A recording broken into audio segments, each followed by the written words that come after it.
In palaces draped with velvet and gold, the British royals wrote their legacy in portraits and bloodlines.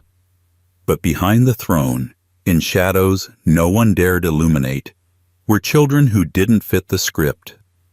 Hidden in asylums, edited from history, or simply never mentioned again, these sons and daughters bore the quiet burden of disability in a family obsessed with perfection. This is not the story of kings and queens. It's the story of the ones they tried to forget. 30 royals, 30 children. One long silence that still echoes through the crown. Before we dive into the first royal secret, take a second to subscribe. If you're into untold history, buried truths, and the kinds of stories that never made it into the official portraits, you're in the right place. And while you're here, drop a comment below. Where in the world are you watching from? And what time is it as you listen? Midnight? Noon? Somewhere in between? Let's see how far this royal rabbit hole really reaches. 1. Queen Victoria. She was the grandmother of Europe, empress of half the known world. A woman so tightly corseted by duty and dynasty that even her emotions were rationed like wartime sugar. And yet, beneath the starched layers of widow's black and imperial iconography, Queen Victoria carried a secret in her blood, and worse, she passed it on.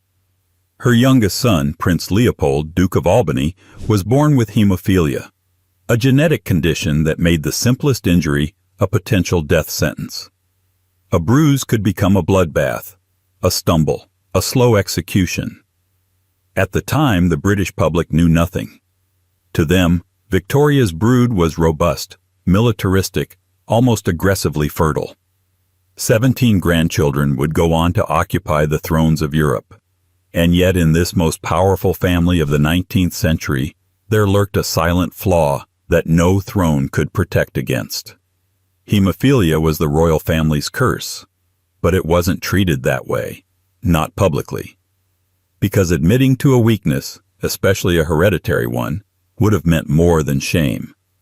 It would have meant political vulnerability. In a world still obsessed with divine right and genetic superiority, the presence of a defective gene wasn't just inconvenient. It was treason against the myth of monarchy. So they hid it, not just the illness, the pain, the constant medical supervision, the unpredictable bleeds, the long absences from public life, and the eventual death of Leopold at age 30 after slipping and hitting his knee. It wasn't the fall that killed him. It was what leaked inside. Victoria was devastated, but not only by grief, by fear. The realization that she had passed this on, unknowingly, but irreversibly. And worse, she had passed it to daughters. In genetic terms, they were carriers. In dynastic terms, they were ticking time bombs. She tried to marry them well, tried to dilute the curse with carefully chosen husbands from across Europe. Instead, she spread it into the Spanish royal family, the Russian imperial line, the German princely houses. Victoria didn't just rule an empire, she infected it. With every wedding veil and state banquet, hemophilia traveled under the radar, masquerading as royal blood. Of course, science didn't have the vocabulary for this yet. The gene responsible, carried on the X chromosome, wouldn't be fully understood until decades later. And yet, somewhere in the obsessive record-keeping and secret medical notes of the royal household, they must have known something was wrong. Too many boys bleeding too easily. Too many deaths that didn't make sense. Too many sudden silences. Victoria herself never publicly acknowledged the condition. But her private letters betray hints. Worry over the delicate constitutions of certain grandchildren, anxiety over the marriages of her daughters, careful euphemisms about constitutional weaknesses. She wrote endlessly, and often cryptically. And the archives still hold volumes that have yet to be fully opened. Some historians have called it the royal disease, a tidy phrase for something quietly monstrous.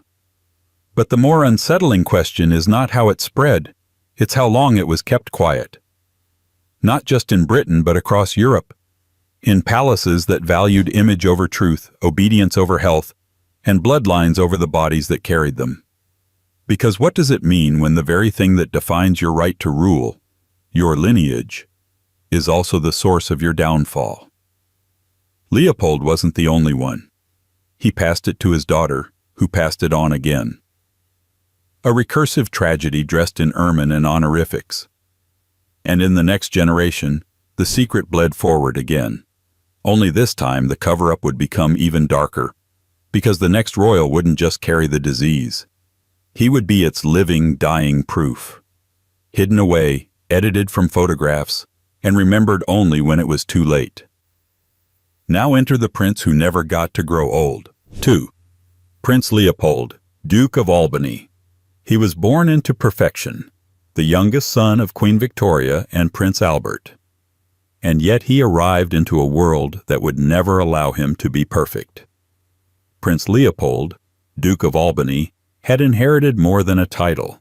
He had inherited a quiet catastrophe written in his blood. From his first bruises, the royal physicians knew something wasn't right. The boy who could not heal became the boy who could not play. In an age obsessed with vigor, Leopold's fragility was a kind of treason. He watched his brothers ride, fence, and hunt, while he studied from armchairs and wrote letters in neat, self-conscious handwriting. He was clever. Some said the cleverest of Victoria's sons. But intelligence was a poor consolation in a world ruled by muscle and pageantry. His tutors described him as sweet-natured and melancholy.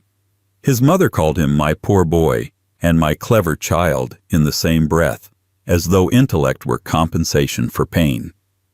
Hemophilia. The word was barely understood. In the 1860s, it was less a diagnosis than a sentence. Even doctors couldn't explain why a cut could linger, why a joint could swell, why rest was never enough. The royal household managed it as they did every family inconvenience, by keeping it quiet. The fewer people who knew, the safer the image of the monarchy remained. Leopold himself knew the truth, though. He understood that his life would be short, and he lived it as though defying that knowledge might lengthen it. He took up photography, philosophy, and politics. He wrote to friends about art and social reform. He pushed for education for the poor, corresponded with intellectuals, and even dared to travel, an act that terrified his physicians. Every departure from England was a roll of the dice. When he married Princess Helena of Waldeck and Pyrmont, the union was met with cautious optimism. A royal wedding always promised stability, and for a time it seemed as if love might soften his condition. But genes are rarely sentimental. His daughter, Princess Alice of Albany, was born healthy, but she carried what he had carried, invisibly, inevitably. Leopold's final years were marked by a strange peace. He had outlived every expectation, though at a price. Constant pain, constant vigilance.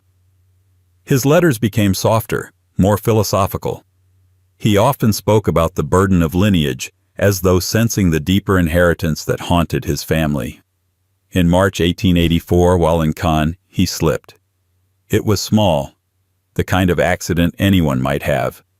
But for him, accidents were never small. Within hours, the family was summoned. Officially, he died peacefully after a short illness. In truth, it was the same unseen flaw that had followed him since birth, the one that no crown could conceal. Queen Victoria grieved him fiercely, though even in grief, she kept her decorum. She never spoke publicly about the cause. The nation mourned a prince. The family mourned a symptom. And yet, even in death, Leopold's story didn't end. Because the bloodline didn't end.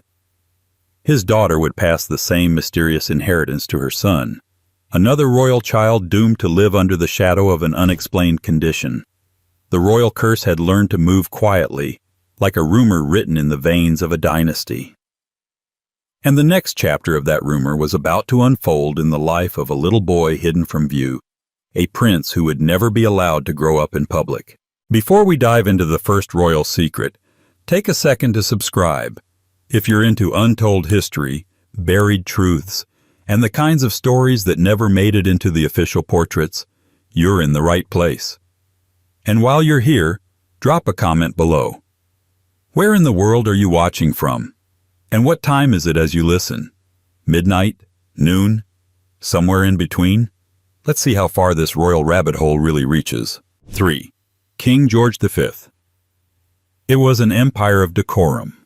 Crisp uniforms, silent servants, polished banisters, nothing out of place, nothing unexplained. King George V sat at the center of this immaculate order, like a man allergic to vulnerability. He wasn't a visionary, nor a poet, nor particularly affectionate. He was a former naval officer with a passion for stamps and discipline, a king who believed that duty was a kind of silence. And then came Prince John. Born in 1905, John was the youngest of George V's 6 children. The spare of the spare, a royal footnote from the beginning.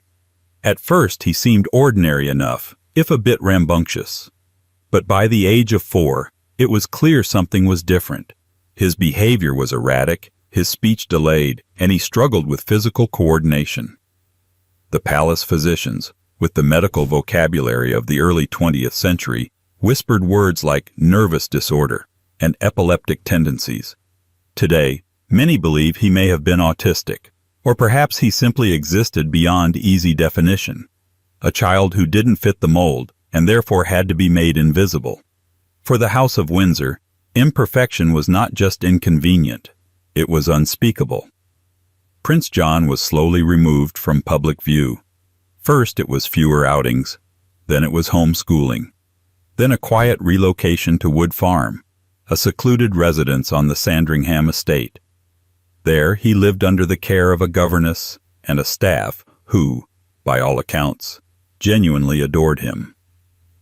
But adoration was not the same as freedom. The royal family rarely visited. Photographs of John became scarce. He was 11 years old when he was last seen in an official portrait. His parents, George and Queen Mary, seldom spoke of him.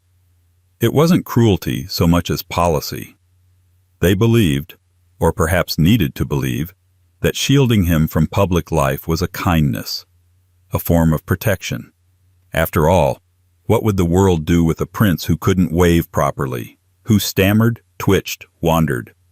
The monarchy was not built to accommodate such questions. John died in 1919 at the age of 13, after what was described as a seizure. His funeral was private. His name was largely erased from official biographies. Years later, Queen Mary would refer to him as a great anxiety, a line that hovers somewhere between maternal grief and institutional detachment. But here's the strange thing. The staff at Wood Farm remembered John as happy, mischievous, imaginative, affectionate. He had a pet pony. He made forts in the garden. He learned to tell time using his own made-up symbols. He was not a tragedy, until the world made him one. The mystery is not just what condition he had, or how severe it was. The mystery is why his story had to disappear. Why a child, beloved by those who knew him, became a shadow in the family album. What did it say about the monarchy, and about us, that a prince could vanish not through exile but through silence? Because John wasn't the only royal to live in the margins, just the first of the modern era. The next child with hidden struggles would arrive generations earlier, during a reign soaked in madness, with a king who knew all too well what it meant to lose control. And this time, it wasn't the child who was concealed. It was the entire royal legacy. 4. King George III. He was the king who lost America, but that was never the real scandal. The whispers that haunted the halls of Windsor and the corridors of Parliament weren't about Boston or tea or rebellion. They were about something far more intimate, far more unnerving. King George III was mad, or so they said. Not all the time, not in obvious ways, but enough. The madness came and went like weather, sometimes weeks of calm, sometimes storms of gibberish, delusion, wild-eyed prayers at midnight. And then silence, polite denial, a dignified carriage ride in the garden, as if nothing had ever happened. The physicians called it nervous fever, brain fever, melancholia. Later, it would be called porphyria, a genetic blood disorder with neurological effects. Later still, some scholars would question even that. But during his lifetime, there was no consensus. Only confusion and embarrassment. George fathered 15 children, and for a while, that seemed like evidence against the rumors. A madman doesn't produce a dynasty. A madman doesn't attend the opera, write essays on agriculture, or walk the palace halls quoting Latin poetry. But then the signs began to echo down the family line. His daughter, Princess Augusta Sophia, was described by courtiers as nervous, shy, oversensitive to noise, and prone to isolation. She never married, not for lack of suitors, but because she withdrew from courtship altogether. There were rumors of a secret heartbreak. There were louder rumors of something else: emotional instability, mood swings, an inexplicable refusal to live publicly. Then there was Prince Ernest Augustus, Duke of Cumberland, perhaps the most controversial of George's sons.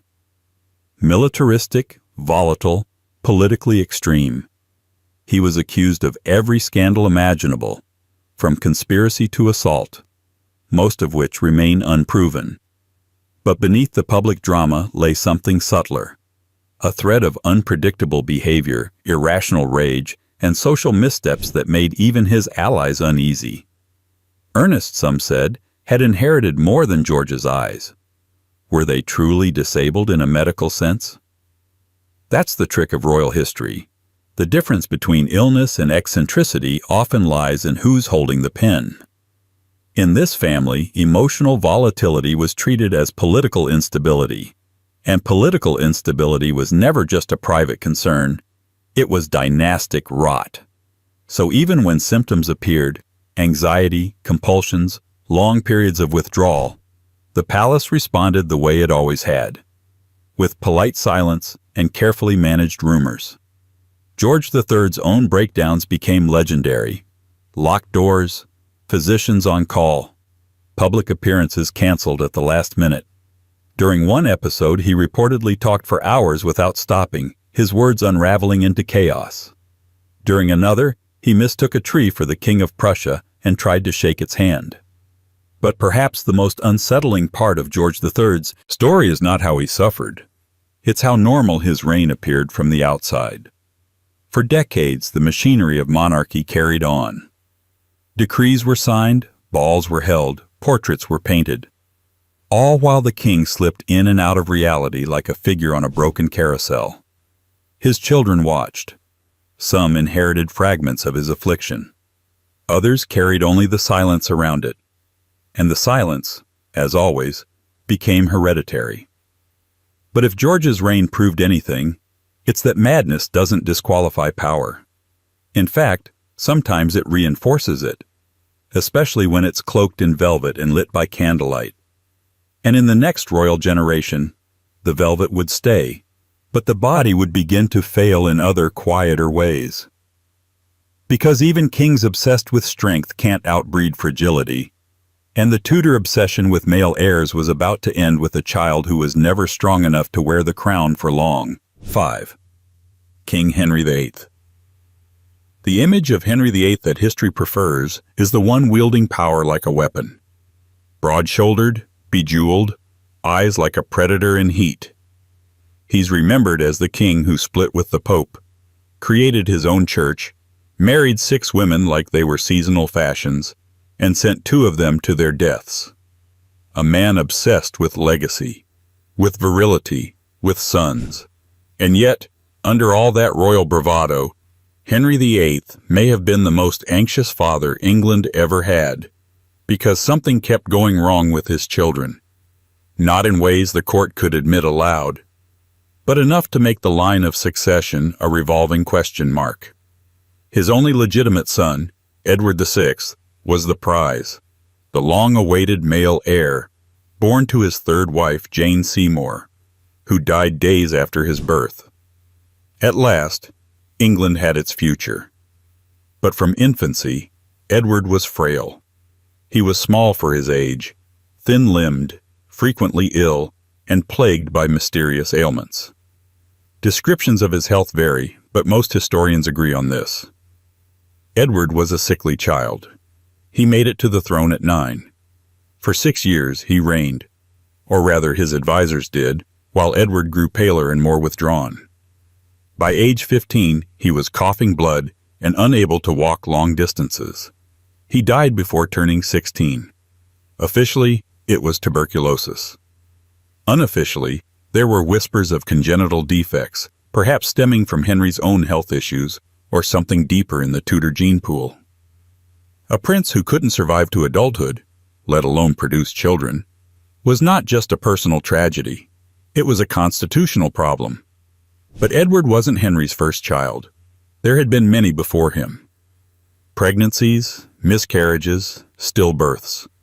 Some scholars suggest that at least one of Henry and Catherine of Aragon's sons may have been born with visible abnormalities and died shortly after. It was never publicly acknowledged. Such things weren't. Infants who died without being christened were barely recorded, and those who were spoken of in euphemisms. Even Henry's surviving daughters weren't untouched. Mary, later known as Bloody Mary, suffered from what some believe were hormonal imbalances, possible phantom pregnancies, and lifelong episodes of melancholy. Elizabeth, though sharper than most of her counselors, had a famously erratic temperament, what today might be labeled as anxiety or compulsive tendencies. The Tudors, so determined to create the perfect heir, may have been caught in the very genetic web they hoped to escape. And here's the irony. For all Henry's obsession with health, with strong sons, with perfect succession, his bloodline produced a series of fragile monarchs both in body and in psyche. He broke the church to get a son, and the son broke before he could rule. Legacy, it turned out, didn't guarantee longevity, nor did it erase whatever hereditary ghosts were floating just beneath the ermine. But the crown didn't stop demanding. The next monarch would try even harder. She would endure 17 pregnancies in pursuit of one living heir. And when she finally got one, it would only raise more questions about divine punishment, about physical frailty, and about a child born to rule, but never to grow whole. 6. Queen Anne. She was the queen of endurance, not in the triumphant sense, not a warrior, not a conqueror, but in the quiet, cruel form that leaves you standing long after everyone you love has been buried.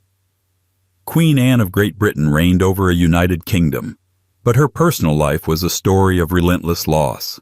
17 pregnancies, one child who lived past infancy, none who lived to adulthood. The one exception, the brief hope, was Prince William, Duke of Gloucester.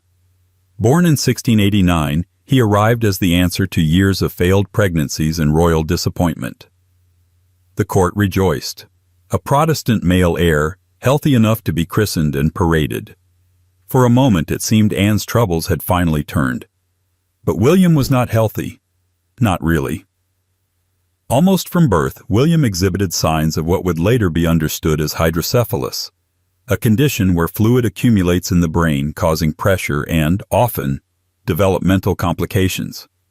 Contemporary accounts described him as unusually large-headed, with difficulty walking, and prone to seizures and sudden bouts of illness. His milestones were slow, his body small and awkward. He was doted on, certainly, his parents adored him, but there was always tension in the reports sent to the court. Behind the formal titles and hopeful announcements was the sense that the boy was not thriving. Still, he lived. And in a royal household where survival itself was rare, that was treated as enough. He was tutored, dressed in miniature uniforms, celebrated with carefully staged portraits. But privately, his condition never improved. His mobility was limited, his speech uncertain. The doctors did what they could. Bloodletting, diet changes, superstitious remedies, all useless. What no one dared to say was that the future king was never going to be king. He was a symbol more than a successor. William died just after his 11th birthday. The official cause was listed as a fever, but everyone knew the truth ran deeper. Anne, who had spent her life enduring miscarriages and bearing infants, was left again with no heir and no explanation. She was now a queen without a living child, sitting on a throne that demanded not just rule, but reproduction. And here's the part that history tends to skip over. Anne never stopped grieving. She wore black for the rest of her life, her body swollen with gout and grief. She ruled a newly unified kingdom while privately managing the collapse of her own genetic line. Her husband died. Her friends betrayed her. Her memory faded, even as her reign shaped the future of Britain. William, the fragile child who carried the weight of a nation's hope, became a quiet warning that all the planning, the breeding, the desperate marriages, none of it could predict who a child would be or whether they would survive the expectations placed on them. And yet, the same court that had buried Anne's child would continue the cycle. A new dynasty would soon take the throne, one born from foreign soil and political convenience. And among its first acts would be to bury a daughter alive, in a palace under lock and key for the sake of royal shame. 7. King George III. The Hanoverians arrived in Britain with powdered wigs, German accents, and a deep misunderstanding of English manners. King George III was never meant to charm the people, and he didn't. He barely spoke their language, showed little interest in their customs, and carried himself with the weary disinterest of a man who'd inherited a problem rather than a prize. But his personal life made his political coldness seem tame by comparison. He had once loved, or at least married, Sophia Dorothea of Chalais, a distant cousin with whom he shared both blood and bitterness. The union, politically convenient, quickly decayed into scandal. George had mistresses. Sophia Dorothea had an affair. He responded by divorcing her, not quietly, not kindly, and not in a way that permitted any form of rehabilitation. She was imprisoned, not metaphorically, not exiled with a pension and a polite farewell, but physically confined, locked away in Alden House in Lower Saxony, barred from contact with her children, forbidden to remarry, her name forbidden at court. She lived like that for over 30 years, a royal ghost, maintained but not acknowledged. And yet, the deeper mystery isn't the scandal of adultery or even the imprisonment. It's what happened to her after the doors closed. Contemporary letters and court records suggest that Sophia Dorothea began to show signs of mental illness in her middle years. Severe depression, paranoia, refusals to eat, periods of silence that lasted days, sudden weeping, long absences from any kind of social function, even the small, controlled ones she was allowed within her confinement. Some accounts suggest she began to forget names, that she wrote long letters to people who had already died, that she was convinced her rooms were bugged, not with devices, of course, but with servants who could read her thoughts.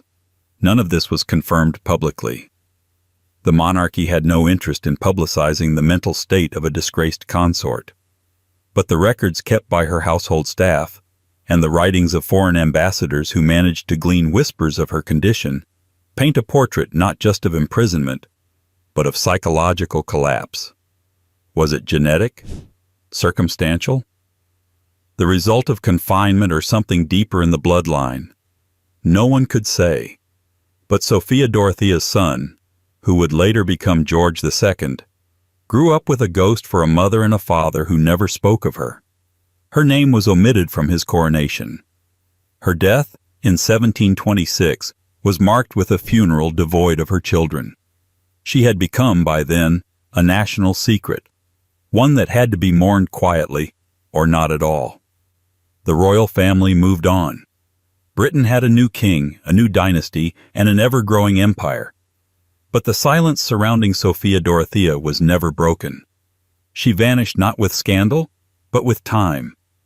And yet, this pattern, women forgotten, locked away, made to disappear for the sake of royal image, wasn't a Hanoverian invention. It was a tradition, one that would echo again in the lives of royal daughters born to see the world through blurred vision, sheltered from light, and remembered only as footnotes in someone else's reign. 8. King George II. By the time George II inherited the throne, the monarchy had become a machine, well-oiled, impersonal, and obsessed with appearances. He was not a sentimental ruler. His relationships, both personal and political, were defined by formality, discipline, and distance. But beneath the stiff portraits and powdered silence, one of his children quietly disrupted the royal symmetry, Princess Amelia. Born in 1711, Amelia was the kind of royal daughter history tends to blur into decorative anonymity, unmarried, dutiful, fond of horses and charity. But to those who observed her closely, there were anomalies. Her eyesight was weak, not just near or far-sightedness, but an unusual kind of visual deterioration that limited her ability to read, to navigate stairs, to engage in needlework or painting, the expected pastimes of a royal lady. In later life, she became functionally blind. The court never officially acknowledged this as a disability. It was treated instead as a delicate constitution. She was encouraged to rest often, excused from court appearances, and increasingly sheltered from public life. In private correspondence, she is described as sensitive to brightness, prone to dizziness, and delayed in certain faculties. Some letters hint at neurological complications, tremors, migraines, even periods of unexplained withdrawal. It wasn't just her eyes that seemed to be failing. It was something deeper, more systemic, more unsettling to a royal household that prized control. Amelia never married. Whether by choice or convenience, her life remained tethered to her family's shadow. She ran a household, oversaw charitable works, and was described by servants as gentle but often lost in thought, as if her mind lived slightly adjacent to the room she was in. There were stories of her wandering the gardens alone, speaking softly to herself. These accounts were rarely published, of course. Royals didn't suffer. They retired early. They weren't ill. They were sensitive. George II, for his part, rarely commented on his daughter's condition. He was a king who valued order, not introspection. But one might wonder what he thought, seeing his child gradually fade from the public eye. In a family already seasoned in the quiet redaction of inconvenient truths, from locked-away wives to erased sons, Amelia simply became another gentle disappearance. She died in 1786, aged 75, largely forgotten by the generation that followed her. No scandal, no marriage, no heirs. Her legacy was a quiet one, an existence lived on the margins of royal visibility. A name remembered mostly in footnotes and minor charities.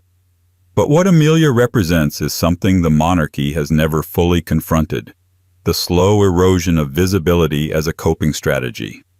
When a royal doesn't fit the narrative, too fragile, too different, too slow to perform, the system doesn't adapt. It edits. Softly, gently, bureaucratically, until even memory begins to forget. And yet, the next royal child would be harder to erase. Because when your heir starts to falter, you can't simply send them away. You have to rewrite the future around their silence, and pray no one notices the gaps. 9. King Edward VII. He was born to rule, eventually. The son of Queen Victoria and Prince Albert, Edward VII waited in the shadows for nearly 60 years before ascending the throne. And when he finally did, he brought with him the weary confidence of a man who had survived not just scandal, but his mother's crushing expectations. Known to his friends as Bertie, Edward was more sociable than scholarly, more interested in Parisian restaurants than parliamentary reform. But behind the charm and the waistcoats, there remained a quiet, persistent anxiety, especially about his eldest son. Prince Albert Victor, Duke of Clarence and Avondale, was born in 1864 and presented immediately to the world as the next great hope of the British monarchy. He had the right name, the right lineage, and a face fit for postage stamps. But beneath the public ceremonies and flattering portraits, something was off. Even as a child, Albert Victor appeared distant. Tutors found him slow to grasp ideas. His speech was described as muddled. He struggled with languages, had difficulty focusing, and showed little curiosity about the world around him, a worrying trait for someone being groomed to one day wear a crown. Royal biographers, writing decades later, and with great caution, would speculate that Albert Victor may have had a developmental disorder, perhaps something on the autism spectrum or a cognitive learning condition that went unrecognized and unspoken in his lifetime. But in his own era, such diagnoses did not exist. There was only the quiet panic of his handlers and the increasing effort to keep him dignified in public, coached in scripts and shielded from scrutiny. To the public, he was handsome and reserved. To those behind palace doors, he was an enigma, sweet-natured, agreeable, but often adrift in conversation. He rarely displayed initiative, required constant prompting, and seemed to live passively, as though rehearsing a role he never quite understood. And yet, because he was the heir's heir, his presence was non-negotiable. So the machinery of royal presentation went into overdrive. Appearances were choreographed, speeches ghost-written, his weaknesses politely overlooked. He was engaged briefly to Princess Mary of Teck, later Queen Mary, but the wedding was postponed, and then fate intervened. In 1892, at the age of 28, Albert Victor died suddenly of influenza during an epidemic. The official mourning was immense. The heir to the heir was gone. The royal family reeled. But behind the black veils and public grief, there may have been something else. A quiet sense of release. The pressure to prepare him for rule, to disguise his struggles, to frame his every public gesture as regal. It all evaporated in a matter of days. His younger brother, George, the future George V, took his place in the line of succession and eventually married Princess Mary, his late brother's fiancée. The dynasty moved on, as dynasties do, but Albert Victor's legacy remained shadowy, a mixture of romantic myth and whispered doubt. Some later rumors, none confirmed, even tied him to darker scandals, likely invented to fill the void his mystery left behind. But the deeper truth may be more mundane and more tragic, that he was a prince born into a role his mind could not support, in a system that could not afford to admit it. And the crown's discomfort with difference would only grow more elaborate in the next generation, because next came a queen, beloved by the world, whose family secrets would involve not one, but two royal children concealed behind institutional walls and falsified family records. 10. Queen Elizabeth II. To the world, she was duty-made flesh, stoic, unshakable, a fixed point in a century that seemed designed to spin. Queen Elizabeth II projected stability with such discipline that her own humanity sometimes appeared like a rumor. Her gestures were controlled, her tone unwavering, her emotional range carefully measured. But beneath the ritual and the rhythm of monarchy, there were fractures, quiet, deliberate absences, the sort that only become visible when you notice what isn't there. Those absences came in the form of two cousins, Nerissa and Catherine Bowes-Lyon, daughters of the Queen Mother's brother. They were born into privilege in the 1910s, baptized into the same sacred bloodline that filled the Windsor veins. But unlike their famous relatives, the girls developed differently. Both had significant intellectual disabilities, the sort that, in another family, might have drawn compassion or advocacy. In this one, they drew fear. The early 20th century was not a kind time for people with cognitive impairments, least of all for the aristocracy. Eugenics, pseudoscience, and class anxiety all fused into one poisonous belief, that royal blood must remain pure, unblemished by weakness or deviation. So when it became clear that Nerissa and Catherine would not live the kind of lives expected of royal kin, a decision was made, quietly, bureaucratically, and without public notice. In 1941, both sisters were placed in the Royal Earlswood Institution for Mental Defectives in Surrey, a Victorian-era asylum built to separate the unfit from polite society. They were registered under false names. Their existence was erased from family gatherings, photographs, and eventually from genealogical records. In Burke's Peerage, the official register of British nobility, they were listed as deceased, decades before either of them had died. To the royal family, it was an act of protection, or so they said later. To historians, it looks more like an act of image management. Because if the monarchy was meant to embody perfection, it could not acknowledge imperfection, not even within its own bloodline. Nerissa died in 1986, buried in a grave marked only by a plastic tag. Catherine lived until 2014, reportedly unaware of her lineage.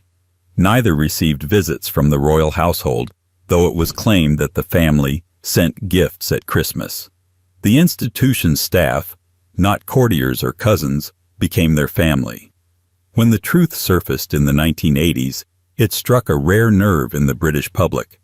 How could the same monarchy that prided itself on compassion, duty, and national unity have hidden its own relatives for the sake of decorum? The palace's response was characteristically muted, a statement of regret, a polite reminder of the different attitudes of the time. But time doesn't absolve secrecy. It only deepens its irony. Queen Elizabeth, the most visible woman in the world, reigned over a family that still believed invisibility could solve embarrassment. And the irony cut deeper still, because the Queen herself was no stranger to personal imperfection. Her father, King George VI, had spent his life wrestling with a condition that made every public word a battle. And the monarchy's first great test under modern media would come not from scandal or rebellion, but from a king who couldn't quite say what he needed to say. 11. King George VI. He never wanted the throne.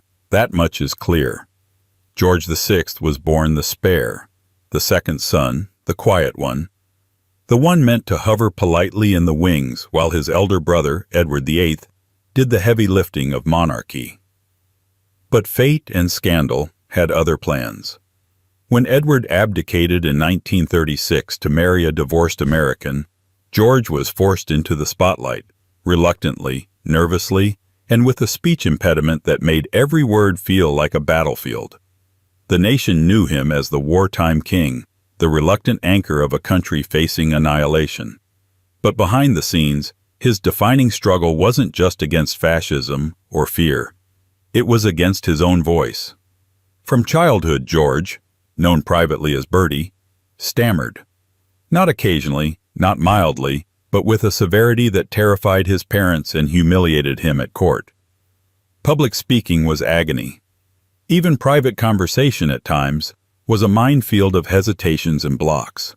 In a world where kings were expected to speak with clarity and command, his stammer was more than a medical condition. It was a constitutional liability. The royal family tried everything: speech therapists, vocal coaches, even breathing drills borrowed from opera singers. One of his most famous tutors, Lionel Logue, was an Australian elocutionist who believed that emotional trauma, not just physical dysfunction, sat at the root of the problem. Their sessions became legendary, later dramatized in The King's Speech. But what that sanitized version glossed over was the deeper reality, that George VI's stammer wasn't simply a quirk to be overcome. It was a lifelong struggle that reshaped the very architecture of the monarchy. Every speech was a crisis. Every public event, a negotiation between panic and poise. His Christmas broadcasts were meticulously rehearsed, his lines broken into manageable beats, his breaths timed like a metronome. And still, the stammer sometimes won. He wasn't the only one in the family to face these kinds of hurdles. His daughter, Princess Margaret, reportedly experienced subtle developmental delays as a child. Nothing severe, but noticeable enough to be discussed privately. She had difficulty concentrating, sometimes struggled with coordination, and took longer than her sister to master the rituals of royal behavior. In an ordinary family, it might have passed without comment. In this one, it was cause for concern, not because she was failing, but because she wasn't seamless. The House of Windsor, by this point, had grown expert at masking. Vulnerabilities were framed as eccentricities. Conditions became nervous habits. Disorders were brushed aside as personal challenges. George VI's stammer was never fully hidden. It was too obvious. But it was wrapped in layers of patriotic struggle, transformed into a symbol of moral courage. And perhaps it was. But the deeper question lingers. What happens when the face of the nation cannot speak? When the voice of the crown comes in fits and pauses, the monarchy demands fluency, not just in language, but in image, in control, in the myth of inherited strength. George VI broke that myth quietly every time he stepped behind a microphone. Not with scandal or rebellion, but with tremors, silence, and the slow ache of trying to be perfect in a system allergic to imperfection. And yet he was far from the first royal to wrestle with inherited instability. The roots of this struggle went back centuries, into the Stuart line, where kings and queens passed more than crowns to their children. They passed ghosts, and the next to inherit them would be born into a court of masks where the brightest minds often carried the darkest questions. 12. King James Verity of England. He was the scholar king, fluent in Latin and Greek, obsessed with theology, fond of witch trials, and deeply convinced of divine right. King James I of England and VI of Scotland carried himself like a philosopher in a crown, quoting scripture and Aristotle in the same breath. But behind the intellectual flair and poetic patronage was a body often out of sync with its mind, and a bloodline shadowed by instability that refused to stay politely in the past. James had what some contemporaries called strange affections of the nerves. He walked awkwardly, often needing assistance with movement. He drooled in youth, stammered in moments of stress, and displayed compulsive tics that made foreign ambassadors quietly raise their eyebrows. By modern standards, he might fall somewhere on the neurodivergent spectrum, though the term, of course, did not exist.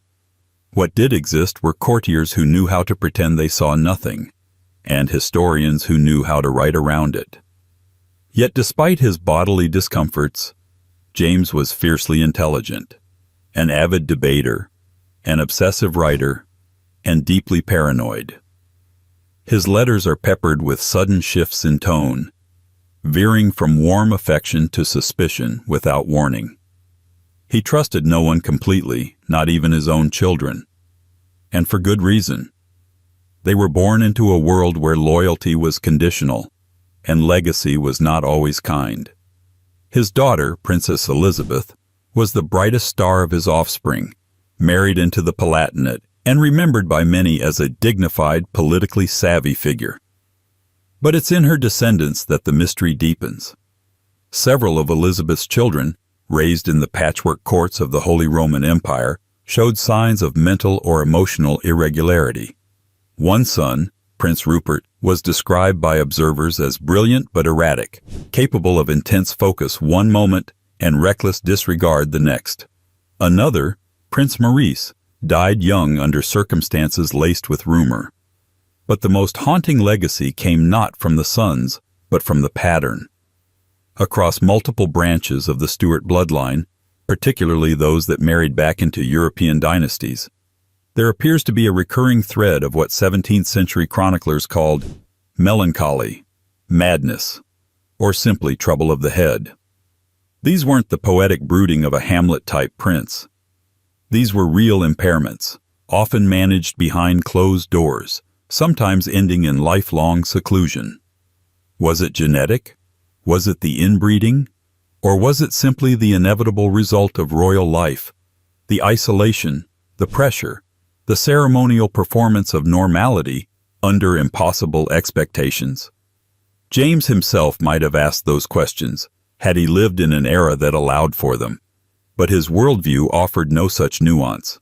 In his court, deviation from norm was often seen as divine punishment, or worse, evidence of demonic interference. He quite literally wrote the book on witches, after all. And yet, for all his fears of devils and dissent, he could not exorcise what was quietly winding itself through his lineage, a neurological inheritance dressed in royal lace. That inheritance would echo again, not just in sons and grandsons, but in a child born to his granddaughter. A boy who would one day unify crowns and rewrite empires while hiding compulsions, anxieties, and traits that today would raise more medical than theological eyebrows. But in his time, there was only one diagnosis that mattered. He was the king, and kings could not afford to appear haunted. 13. Mary, Queen of Scots. She is remembered for drama, long skirts sweeping through candlelit halls, love letters written in cipher, betrayals carved into history like an opera libretto. Mary, Queen of Scots, was a woman whose life played out at the collision point between myth and monarchy. Catholic in a Protestant country, beautiful in a brutal time, and royal in a world that preferred its queens quiet. But what history often skips past, or veils in romantic tragedy, is what she passed down. Not just her lineage, but her legacy of instability. Mary's son, James VI of Scotland, later James I of England, inherited his mother's crown, her political instincts, and perhaps more quietly, her unease. He grew into the scholar king of two kingdoms, clever and paranoid in equal measure. But he wasn't the last stop in this peculiar chain. The traits that marked his reign, obsessive thoughts, social awkwardness, episodes of irrational suspicion, seemed to ripple forward through his descendants, becoming more pronounced, more disruptive, and far harder to disguise. Some modern scholars look back on James and his successors and ask whether what we're seeing isn't just personality, but heritability. A thread of neurodivergence or neurological sensitivity running from Mary's bloodline into the tangled roots of the Stuart dynasty.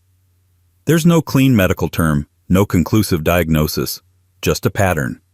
A series of royals who spoke too fast or too little, who were too still or too volatile, who obsessed, retreated, or collapsed under the weight of their roles. Mary herself showed signs of emotional extremes long before her tragic downfall. As a teenager, she was vivacious and flirtatious, but also moody and impulsive, traits that courtiers both adored and feared. She married young, widowed early, married again, badly, and watched her second husband's murder split her reign in half. Her decisions weren't just controversial, they were erratic, unpredictable, sometimes reckless. Even her supporters admitted she was hard to advise, harder to calm. Her imprisonment in England, ordered by her cousin Elizabeth I, lasted 19 years. During that time, she penned reams of letters, often riddled with obsession over plots and coded promises. Her mind stayed sharp, but her sense of reality often blurred. She feared betrayal around every corner. She made alliances that contradicted each other, and yet, she still styled herself the rightful Queen of England, even as her world narrowed to a handful of guarded rooms and a quill. The Stuarts would inherit all of this: the elegance, the turmoil, and the shadows. What began with Mary's charm and James's compulsions would culminate generations later in a monarch who could barely hold his sanity together long enough to rule. But the line didn't just pass through sons and kings. It also passed through queens and mothers. And one of those daughters, married off for politics, exported like porcelain to an enemy court, would carry the very same instability into the next great dynasty. And with her, the bloodline would split again, this time into England, France, and the pages of European psychiatry. 14. King Charles VI of France. He wasn't British. But his madness was. At least it became Britain's problem the moment his daughter Catherine of Valois married Henry V of England, a union forged not in romance but in royal accounting. Her dowry was a peace treaty, her womb a political time bomb, and within it she carried the legacy of a man known throughout Europe as Charles the Mad. King Charles VI of France began his reign with promise, young, intelligent, and ambitious. But by his mid-20s, something began to unravel. He suffered from violent rages, delusions of being made of glass, and long periods where he failed to recognize his own family. There were times he ran through the palace in fear, others when he could not be roused to speak. Historians have debated the cause for centuries. Schizophrenia, bipolar disorder, encephalitis, or perhaps a hereditary condition worsened by generations of inbreeding. Whatever it was, it shaped not only the French monarchy, but the English one too. Because Catherine of Valois did not just bring a crown, she brought blood. Her marriage to Henry V was brief, a few years of diplomatic matrimony, ending with his sudden death. Their son, Henry VI of England, was only 9 months old when he inherited both kingdoms. A baby with one crown on each side of his crib, and the genes of a father who conquered and a grandfather who collapsed. The Tudors liked to blame Henry VI's later mental breakdowns on stress. And there was plenty of it: wars, rebellions, politics, power. But his episodes bore a disturbing resemblance to those of Charles VI. Sudden catatonia, long silences, confused speech, hallucinations. For a time, he forgot he was king. At other times, he remembered only parts of himself. And yet, no one dared speak openly about the possibility that this was inherited. Even as Henry VI's reign crumbled under the weight of his mind, his advisors focused on external causes: poor counsel, bad fortune, disloyal subjects. But behind the scenes, there were whispers that the boy had been doomed before he ever learned to speak. That madness, once planted in the line, would always find its way to the surface. And what of Catherine? She outlived her husband, but not the legacy. Widowed and politically sidelined, she eventually formed a controversial relationship with Owen Tudor, a Welsh courtier, a match considered beneath her rank. From that union came another bloodline, one that would eventually produce Henry VII and the Tudor dynasty. And so the madness of Charles VI found its way into 2 thrones, France and England, through a princess no one truly understood, and a marriage made for treaties, not trust. If Charles VI haunts British royal history, it's not because of his own reign, but because his echoes are still faintly heard in the medical euphemisms of royal biographies, in the sanitized silence around fragile heirs, and in the way certain family traits never quite disappear, no matter how many generations wear the crown. The blood moved forward. Through Tudor daughters and Yorkist claims, through carefully negotiated marriages and tragic early deaths. And next, it would emerge again, quietly, in a royal household where fragility was noticed, not feared, and a little girl's oddness was written off as charm, until the court began to whisper that she might never grow into her crown. 15. King Edward III. He was called Longshanks, a king of iron will and brutal campaigns, a man remembered for crushing rebellions, building castles with cold precision, and waging war as if it were a royal instinct. King Edward I of England carved his legacy into the bones of the British Isles, but for all his strength on the battlefield, he was no less vulnerable to the quiet weaknesses that stalked his bloodline. Because in his long list of children, at least 16 known, many of them born in royal palaces, cradled in silk and certainty, one child did not follow the pattern. Her name was Joan of Acre, and she was different. Born in 1272 in the city of Acre, while her parents were on crusade in the Holy Land, Joan entered the world under the shadow of violence and divine ambition. She was brought back to England at a young age, raised in a court of strict etiquette and tightly managed expectations. As the daughter of a king famed for his discipline and strategic coldness, Joan was expected to serve the crown, through marriage, through diplomacy, through obedience. But the records hint at a child who never quite matched the royal blueprint. Some chroniclers, particularly those writing decades after her death, refer to her in coded language: frail, strange of habit, simple in disposition. Others mention her being withdrawn from ceremony and absent from the Queen's mirror court. In an age that did not have terms for neurodivergence or developmental differences, this language stands out. It suggests not physical illness, but a difference in perception, behavior, or cognition. Something subtle enough to overlook, yet persistent enough to mention. Always in whispers, always with disclaimers. And yet, Joan wasn't excluded from royal life. She was married twice, first to Gilbert de Clare, the powerful Earl of Gloucester, a political match, sealed before she was even a teenager. She had 4 children with him. After his death, she remarried, this time for love. Her second husband, Ralph de Monthermer, was a commoner. A scandal. She married him in secret, reportedly without her father's permission, and suffered the consequences. Edward was furious. He confiscated her lands, imprisoned Ralph, and only relented when Joan gave birth to another child, forcing the king's hand by turning scandal into dynasty. Was this a sign of emotional instability? Rebellion? Or just an unusually headstrong princess making the only free choice she'd ever had? It's impossible to say, but the way Joan disappears from the record shortly after, dying at the age of 35, her health described as delicate, suggests that something about her life, or her body, or her mind, was always handled quietly. Her story doesn't end in infamy or war. It ends in soft omission. She was buried in Clare Priory, and her tomb has long since faded into the historical background. A royal daughter who, for reasons no one quite wrote down, never became a political asset nor a cautionary tale. Just a curiosity.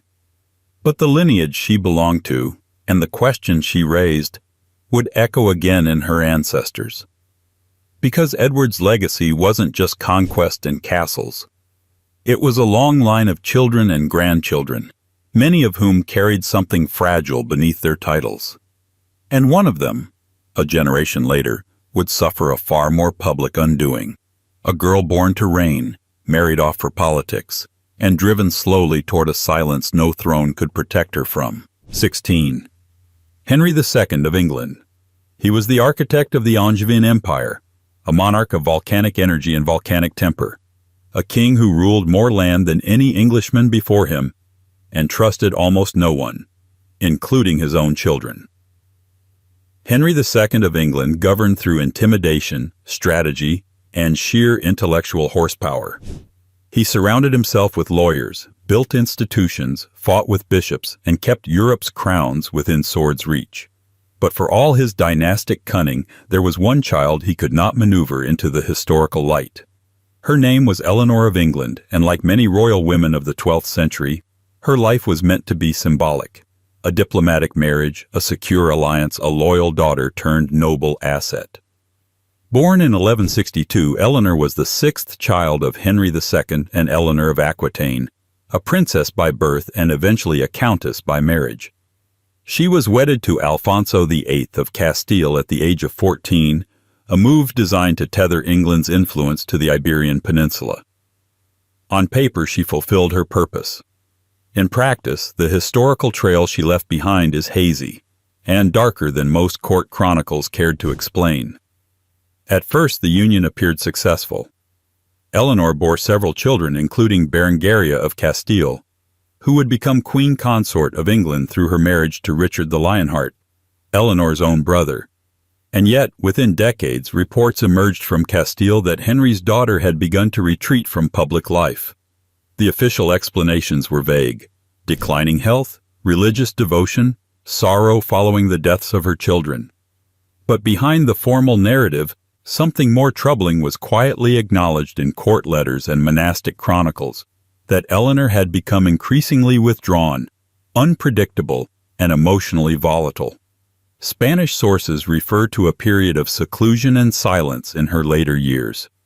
Others mention melancholy that would not lift and visions or episodes of confusion that left her attendants unsure how to respond. Some historians have speculated that Eleanor may have developed a form of late-onset mental illness, perhaps triggered by grief, isolation, or genetic predisposition. One account from a Castilian monastery describes her as a lady of high bearing, once noble in conversation, now troubled in spirit and distant in eye.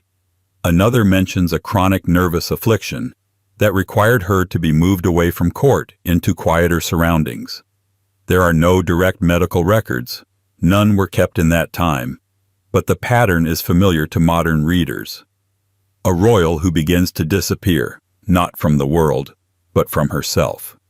It's tempting to view this as an isolated case, a royal woman worn down by loss and duty.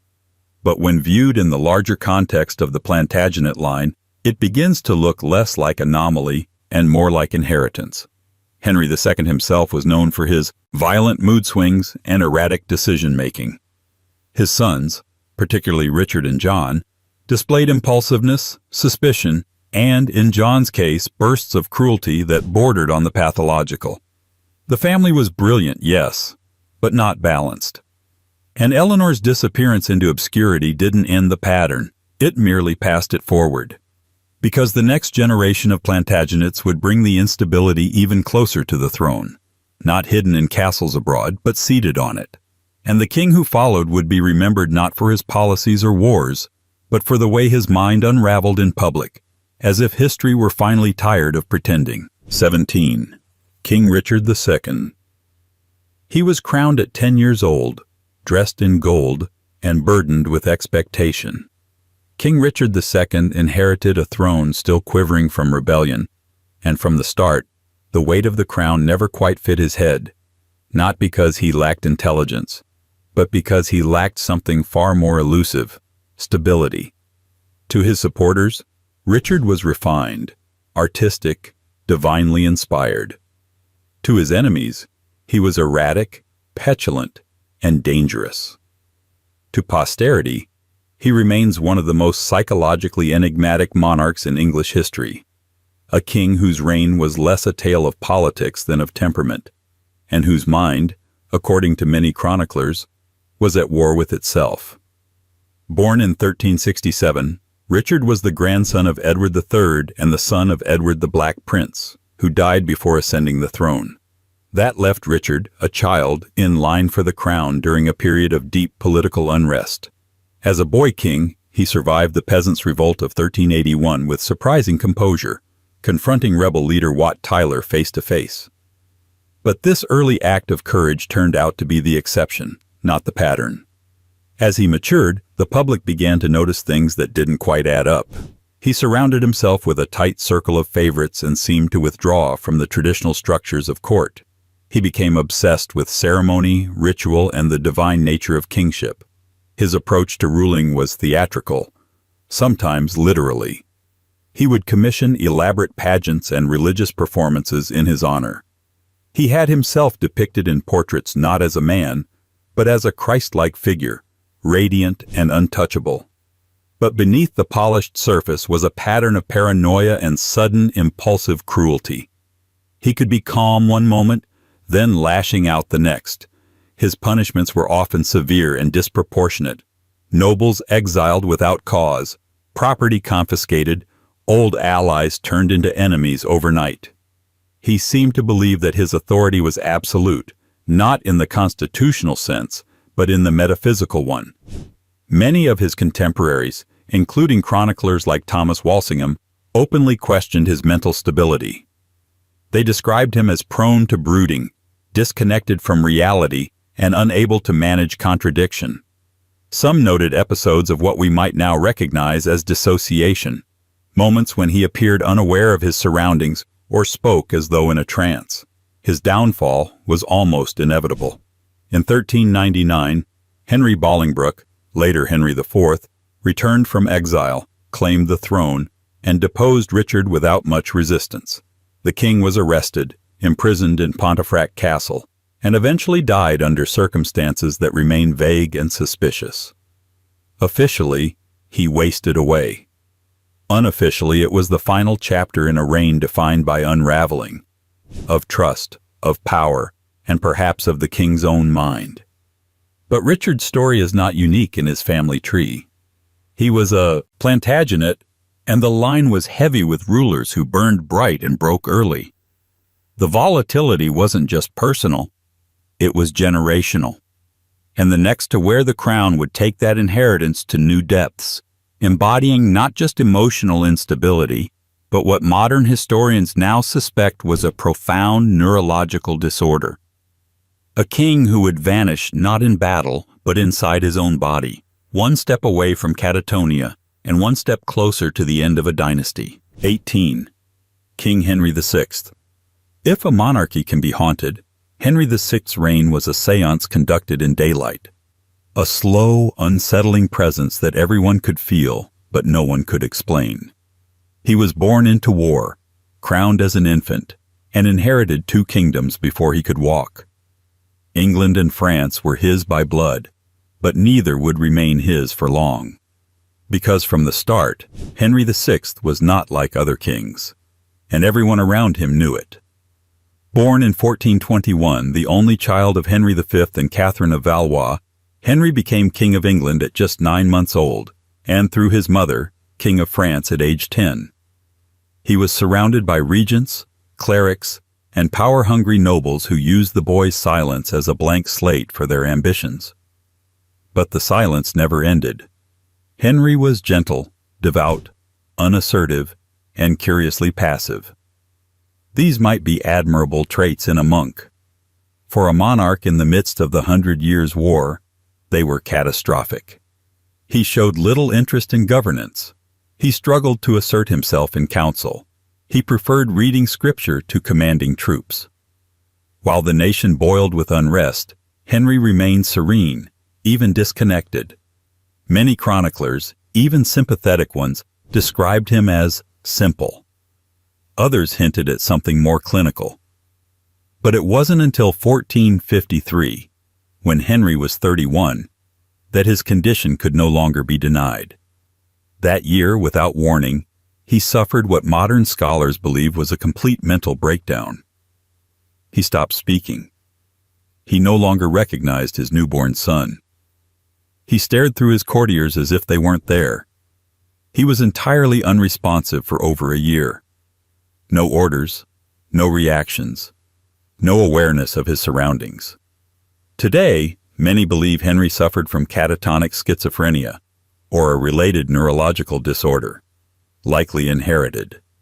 After all, his maternal grandfather was Charles VI of France, whose infamous psychosis had haunted his reign decades earlier. The same Charles who believed he was made of glass and forgot his own name. That same flicker of detachment, of the mind quietly exiting the body, seemed to pass, generation to generation, across crowns and borders. Even after Henry partially recovered in 1455, he was never the same. His episodes of withdrawal returned periodically, often triggered by stress. He became a puppet for rival factions, the Lancastrians and Yorkists, who dragged him like a religious relic through the Wars of the Roses. He was captured, deposed, restored, and deposed again. At every turn, he seemed less like a ruler and more like a tragic symbol, a hollow crown. His wife, Margaret of Anjou, did much of the ruling in his place, fiercely defending his claim and that of their son, Edward of Westminster.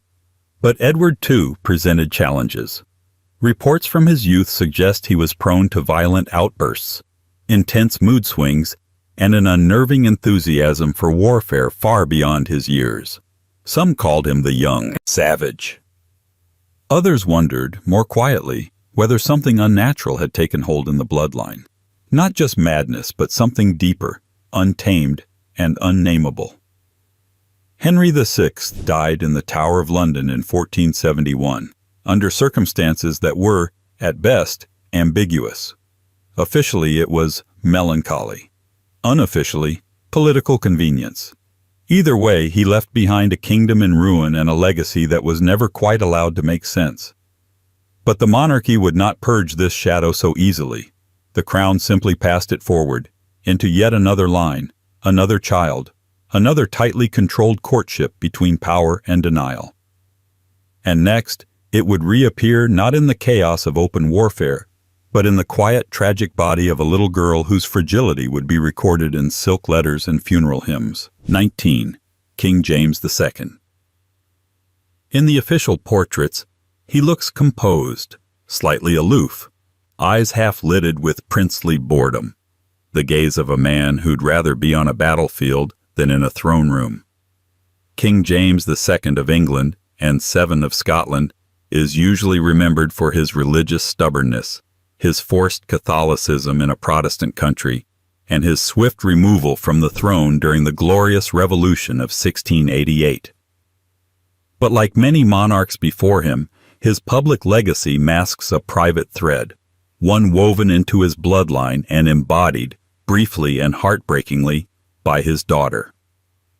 Princess Louisa Maria Stuart, the youngest of James's many children, was born in exile at Saint-Germain-en-Laye, France, in 1692, 4 years after her father had lost his crown and fled the only country that ever technically belonged to him.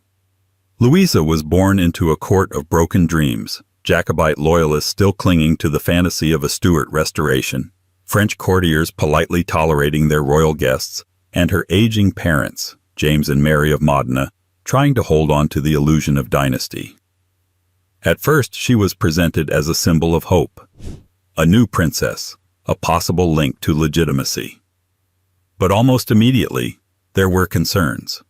Louisa was described in court letters as delicate, feeble, and sickly from birth. She was prone to fevers, often bedridden, and described by attendants as having little energy.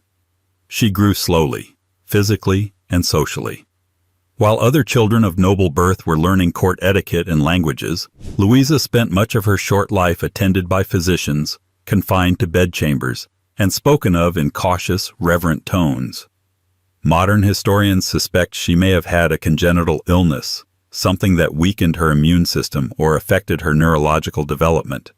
Her speech was described as halting, her motor skills underdeveloped. Some accounts suggest that her mother, Mary of Modena, feared exposing Louisa to the public not only because of illness, but because of how visibly fragile she appeared. Yet in the portraits commissioned during her life, she is rendered with almost aggressive normalcy. Rosy cheeks, pearl necklaces, regal posture. It was as if the court was painting over her real condition, replacing the child with a symbol. Because that's what she had to be. The exiled Stuart court couldn't afford imperfection. They were clinging to an image of divine right, of hereditary power, of the mystical Stuart touch. Admitting that their last-born princess might be unwell, or unable to rule, was politically fatal. Louisa died at the age of 9. The official cause was listed as a sudden illness, but it was no surprise to those who had seen her fading for years. Her death sent ripples through the Jacobite court, not just grief but fear. Because now, the myth was harder to maintain. The last child of James II was gone, and with her went the image of a reborn Stuart monarchy, purified and perfected through divine providence. The irony, of course, was that Louisa had never been a threat to anyone. She was a sick child born into a collapsing legacy, but the monarchy, even in exile, still demanded silence, still edited the story, still chose symbolic fiction over fragile truth, and that pattern didn't die with the Stuarts. It simply shifted forms, waiting for the next generation of royals to discover that even divine blood can carry shadows.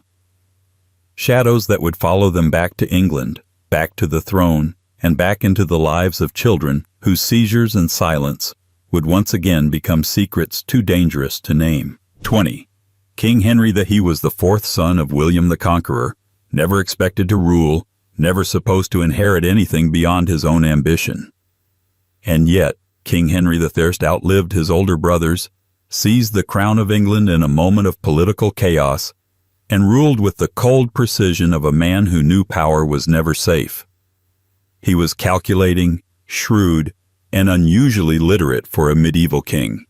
But beneath the administrative brilliance and dynastic maneuvering was the same old flaw that seemed to chase every royal bloodline: a child born into shadows.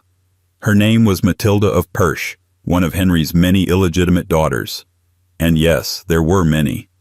Henry I is believed to have fathered over 20 children out of wedlock, an entire web of offspring scattered across courts, monasteries, and quiet rural estates. Most of them were strategically married off to solidify alliances. But not Matilda. What little we know about her comes from monastic chronicles, the dusty margins of medieval record-keeping, where the lives of less politically convenient royals tend to linger. Matilda was born in the early 1100s, probably raised in Normandy, and eventually married into the House of Perche, a powerful French noble family. Her husband, Rotrou III, Count of Perche, was a warrior, a crusader, a man whose legacy was soaked in blood and battlefield glory. Hers was something else entirely. Contemporary sources describe Matilda as suffering from falling sickness, the medieval term for what we now understand as epilepsy. At the time, epilepsy was feared, misunderstood, and often treated as evidence of divine punishment or spiritual possession.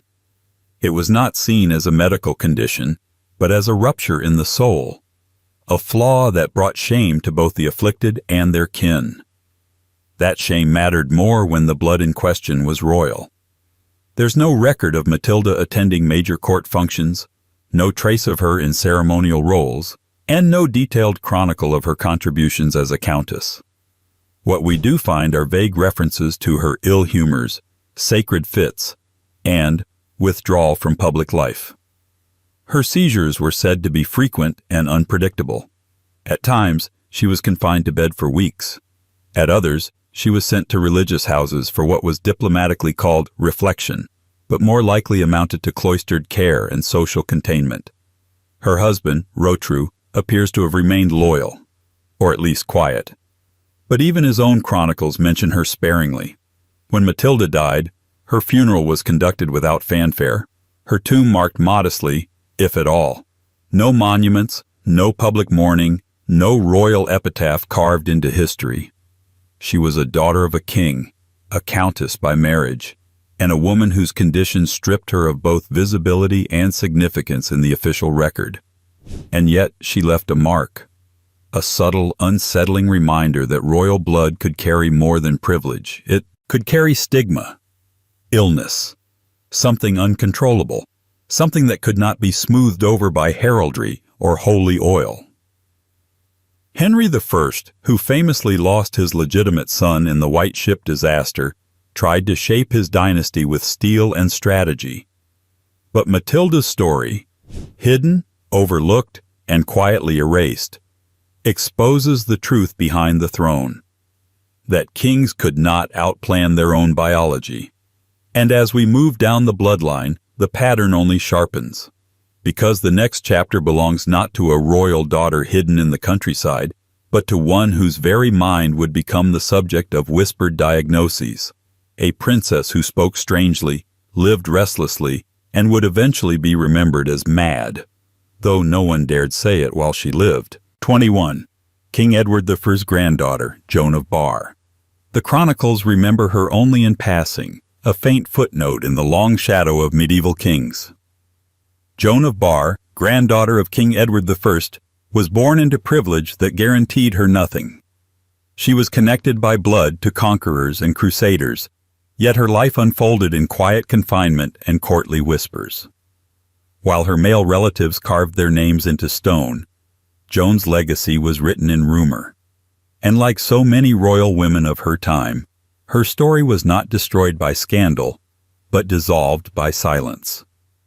Born around 1295 to Henry III, Count of Bar, and Eleanor of England, Joan grew up between two worlds, the chivalric courts of France and the diplomatic gravity of England. She was a political link between kingdoms, an asset in silk. But from the beginning, her health and her behavior drew attention. Chroniclers described her as pale, delicate, and withdrawn, an early medieval euphemism that could mean anything from frailty to mental distress. In the most telling accounts, she was referred to as the lady who sees ghosts, or the one who speaks to none. By adolescence, she had been betrothed to John de Warenne, Earl of Surrey, a man nearly 20 years her senior. The match, like most royal alliances, was not optional. But something about it never quite worked.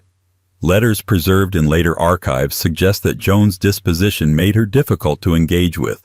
She rarely spoke, avoided social gatherings, and often had to be guided by attendants. The betrothal stalled, was renegotiated, and eventually dissolved, leaving both families embarrassed. What happened next was stranger still. After her failed engagement, Joan largely disappeared from official court life. The few surviving documents about her adulthood come not from royal clerks, but from church records. Monks in the Abbey of Cluny mention a Joan, Countess, of noble birth, troubled in spirit. Another manuscript from the Benedictine house at Noyon references her periods of divine silence, a phrase that medieval theologians used for women whose speech or thought seemed disconnected from reality. Modern historians have speculated that Joan may have suffered from what would now be recognized as a psychiatric illness, perhaps depression or a psychotic condition that manifested in retreat and confusion. Others believe she may have had an undiagnosed neurological disorder that affected speech and memory. In her own time, however, there was no language for this beyond the spiritual. To the clergy, she was afflicted by visions. To her family, she was mad. And yet, even in this obscurity, Joan's lineage mattered. When her cousin Edward III rose to power decades later, she briefly reappeared in the records, this time as a ward of the crown. She was granted a pension for her upkeep and the supervision of attendants, an arrangement that reads today as halfway between guardianship and house arrest. Her name vanished again soon after. The date of her death is uncertain. What remains is the tone of her memory, not scandalized, not cruel, but oddly respectful, as if her family believed that what plagued her was beyond blame. In a world that punished deviation harshly, Joan's condition was treated less as a disgrace and more as a quiet misfortune, one best left unspoken. But silence, in royal bloodlines, never means resolution. It means inheritance. Joan's story, her confusion, her distance, her ghostly presence in the archives, would echo again in later centuries, when the Hanoverian kings would grapple with their own daughters, whose minds seemed to flicker between light and shadow. And the next to face it would not be a forgotten princess in France, but a future English monarch whose daughter's suffering would unfold under the cold scrutiny of the Georgian court. 22. King George IV. George IV was the kind of monarch who seemed more interested in chandeliers than crowns. Extravagant, theatrical, and deeply committed to the illusion of refinement. He was a man of ornate tastes and erratic moods, both of which he wore like medals. By the time he inherited the throne in 1820, he had already served as Prince Regent for nearly a decade, and Britain had learned to live under his elaborate shadow. But behind the courtly indulgence and public scandals was a quieter sorrow, a daughter born into privilege and pain who would not survive her father's reign nor the weight of her own body. Princess Charlotte of Wales, the only legitimate child of George IV and his estranged wife Caroline of Brunswick, was supposed to be the great hope of the House of Hanover. She was popular with the public, spirited, intelligent, and, unusually for her family, genuinely beloved. In an age when monarchs were seen as remote symbols of inherited duty, Charlotte felt almost human. She laughed in public. She spoke her mind, and yet, from the very beginning, her body seemed to carry more than its fair share of burden. Contemporary accounts describe Charlotte as clumsy and slow to walk, with a slightly uneven gait and frequent health complaints that worsened as she matured. Though vibrant in personality, Her physical health was fragile. Her spine, noted by physicians of the time, showed signs of curvature, a likely case of scoliosis, or possibly another congenital spinal deformity. Her gait was unsteady, and she often suffered from bouts of exhaustion that left her bedridden for days. Some close to the family also suggested she experienced fainting spells and episodes of what they called nerve storms, language that suggests undiagnosed neurological symptoms. Adding to her vulnerability were the relentless expectations placed upon her as the heir to the throne. George IV, vain and domineering even at a distance, treated his daughter as a political asset rather than a person. He controlled her education, restricted her social life, and refused to allow her to see her mother. Charlotte, rebellious and emotionally sensitive, bore the pressure with both courage and increasing instability. Her marriage to Prince Leopold of Saxe-Coburg in 1816 was, for a brief time, a national fairy tale. The people loved them. They were seen as a modern couple, affectionate, principled, and deeply in love. But Charlotte's health continued to fluctuate. Her first pregnancy ended in a miscarriage. Her second, in 1817, was closely monitored by a team of physicians. She was in labor for over 50 hours, eventually giving birth to a stillborn son. Charlotte herself died hours later, at just 21 years old. The public grief was immense. The mourning was national. But beneath the black veils and solemn tributes, another truth lingered. Charlotte's medical fragility had been present all along, quietly tolerated, quietly ignored. Her spinal deformity, her unexplained fits of weakness, her periods of fatigue, all had been pushed aside in favor of what she symbolized. George IV never recovered from her death, not emotionally and not dynastically. Charlotte's passing left the throne without a direct heir, triggering a dynastic scramble that would reshape the monarchy, but it also left behind a quieter question. What would her life have been if her illness had been treated, not hidden? If her symptoms had been explored, not erased? Because Charlotte was not the only royal woman shaped by invisible suffering. And in the generation that followed, the royal silence around mental illness and neurological fragility would take on an even more unsettling shape, one that would involve the walls of an asylum, falsified records, and two women airbrushed out of the family tree. 23. Princess Alice of Battenberg. She was born into royalty, married into royalty, and gave birth to royalty. And yet, Princess Alice of Battenberg spent most of her life on the periphery of it, obscured by the polite shadows of courtly conversation. Born in 1885 at Windsor Castle, Alice was the great-granddaughter of Queen Victoria, mother to Prince Philip, and grandmother to King Charles III. But long before she became a footnote in royal genealogies or a fleeting mention in coronation broadcasts, she was a mystery the monarchy quietly kept at arm's length. Alice's early life unfolded with the usual rituals of upper-class European childhood: governesses, language tutors, piano lessons. She was intelligent, charming, and fluent in multiple languages, but from a young age, something else set her apart. She was almost completely deaf. Diagnosed at the age of 5, her condition was congenital, likely the result of a recessive gene. It did not slow her academically, but it left her isolated.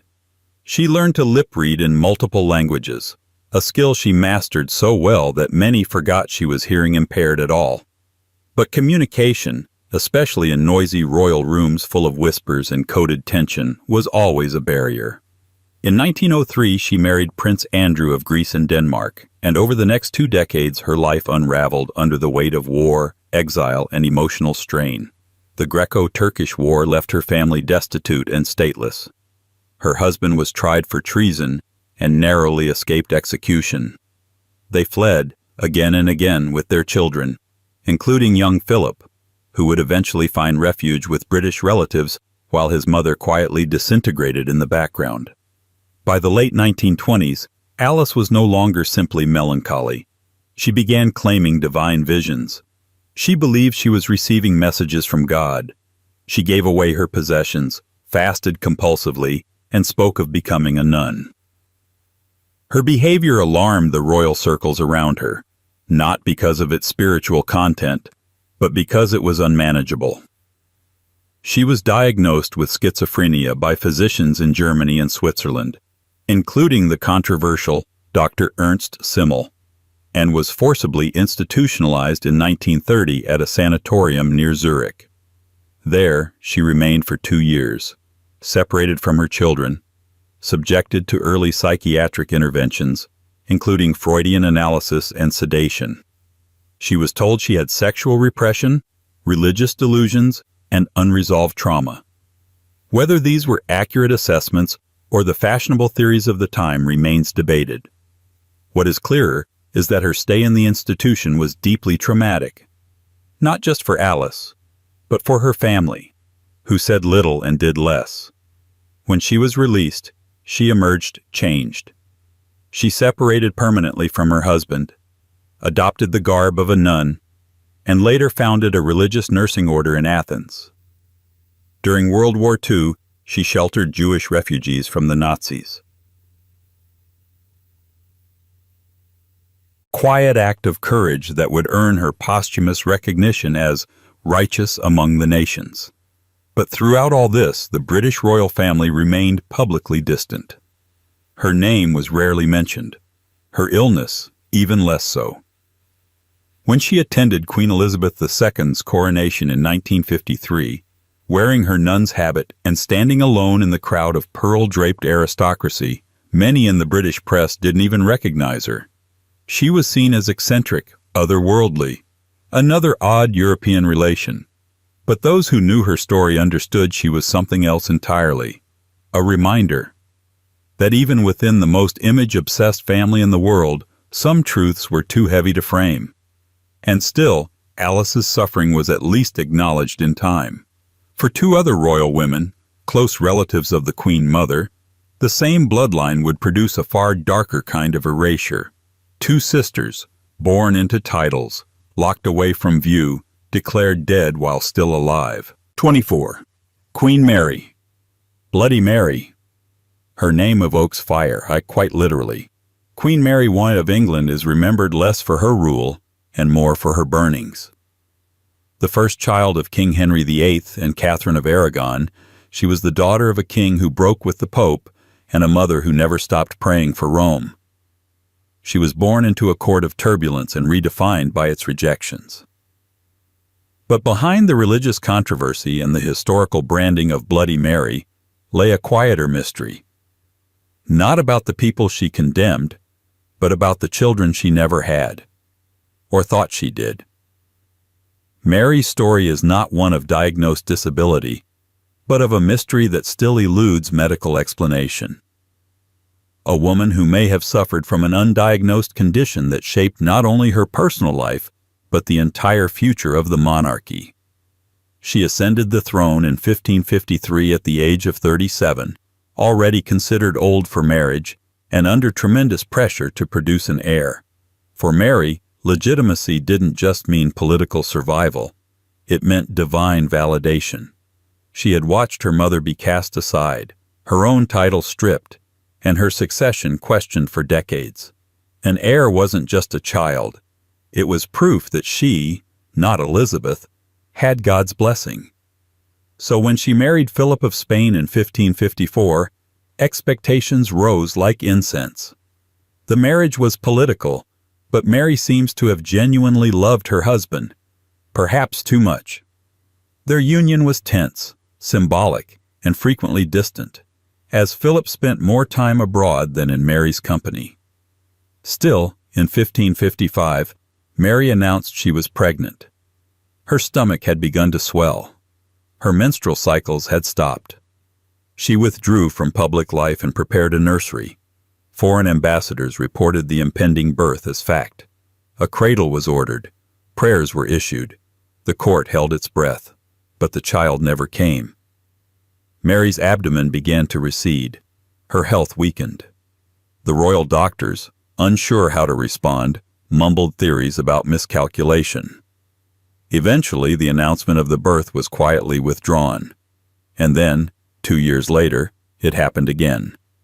A second pregnancy, complete with reported symptoms, seclusion, and royal excitement, ended the same way, in silence. No child, no heir, no explanation.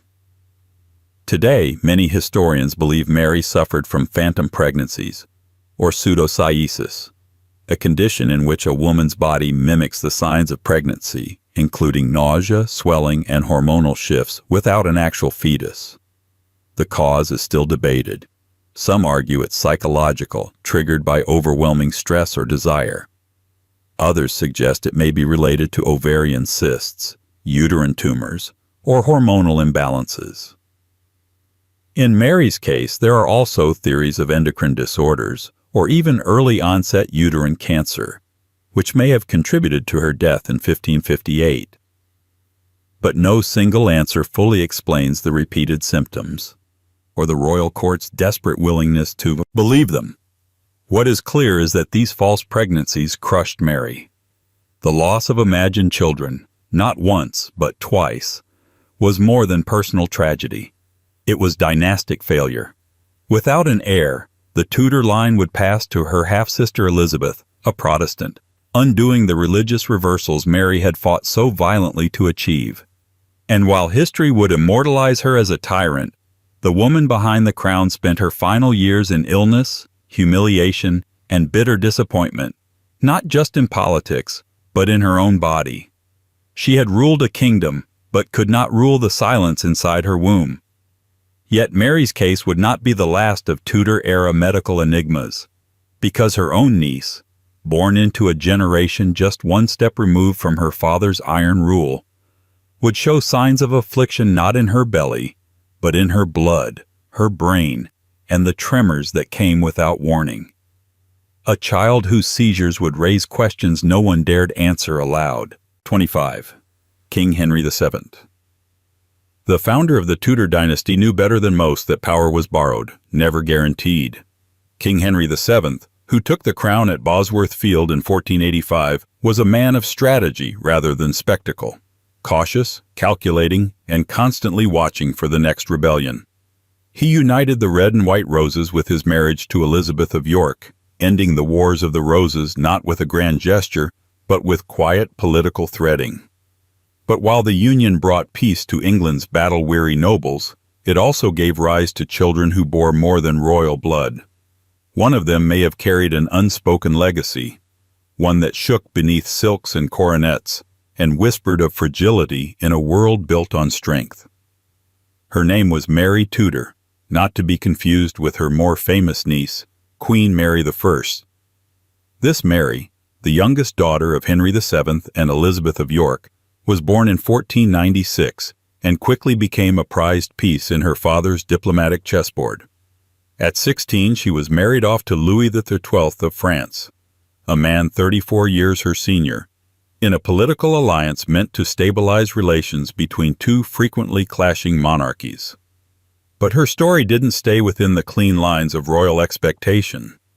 Mary was described in early life as beautiful, charming, and vivacious, a Tudor rose in full bloom. But as she reached adolescence, reports began to emerge that she was subject to episodes of illness that didn't always follow the usual patterns of courtly health crises. While many of her ailments were dismissed as female complaints or exhaustion from travel and childbirth, there were also mentions, in French court letters and English ambassadorial reports, of sudden fainting spells, uncontrollable shaking, and moments of disorientation. Modern historians have speculated that Mary Tudor may have suffered from epilepsy or a related seizure disorder, conditions not named or understood in the 16th century. At the time, such episodes were explained away as a weakness of the head, nerves, or falling fits. They were not seen as medical mysteries to be solved, but as conditions to be concealed, especially for a royal woman, whose political value was measured in marriageability and fertility. Following the death of Louis XII in 1515, Mary famously married Charles Brandon, Duke of Suffolk, her brother Henry VIII's closest friend. in a union that was both romantic and politically reckless. Though initially furious, Henry eventually forgave them. Mary returned to England, where she lived in relative quiet, raising her children and retreating from public life. Her health, however, continued to decline. Records from the 1520s describe her as often unwell, prone to weakness, and burdened with sudden spells. She died in 1533 at just 37 years old, the same year her brother Henry was declaring Anne Boleyn queen and severing ties with Rome. Amid the noise of dynastic rupture, Mary's quiet death drew little attention. But her symptoms, the tremors, the collapses, the unpredictable surges of illness, leave behind a portrait of someone who, in today's terms, may well have lived with a neurological disorder. And unlike her niece, Queen Mary I, whose public failures were written in flames, Mary Tudor faded in private, her ailments chalked up to the vague language of delicate health. Still, the pattern deepens. A line of women, royal, protected, and yet strangely vulnerable, each marked by invisible forces that twisted their fates away from the narrative the crown demanded. And next comes a king whose daughters would live on the political edge, one of whom would bear a child whose silence, from the moment of birth, would signal a different kind of inheritance, one not of power, but of absence. 26. King Edward IV. He was not supposed to be king, and yet he ruled with the swagger of someone born to it. Edward IV was tall, charismatic, and unnervingly competent in a century defined by bloodshed and betrayal. As the first Yorkist king to seize the English throne during the Wars of the Roses, he held power by balancing brutality with charm, a monarch who could win battles and banquets with equal skill.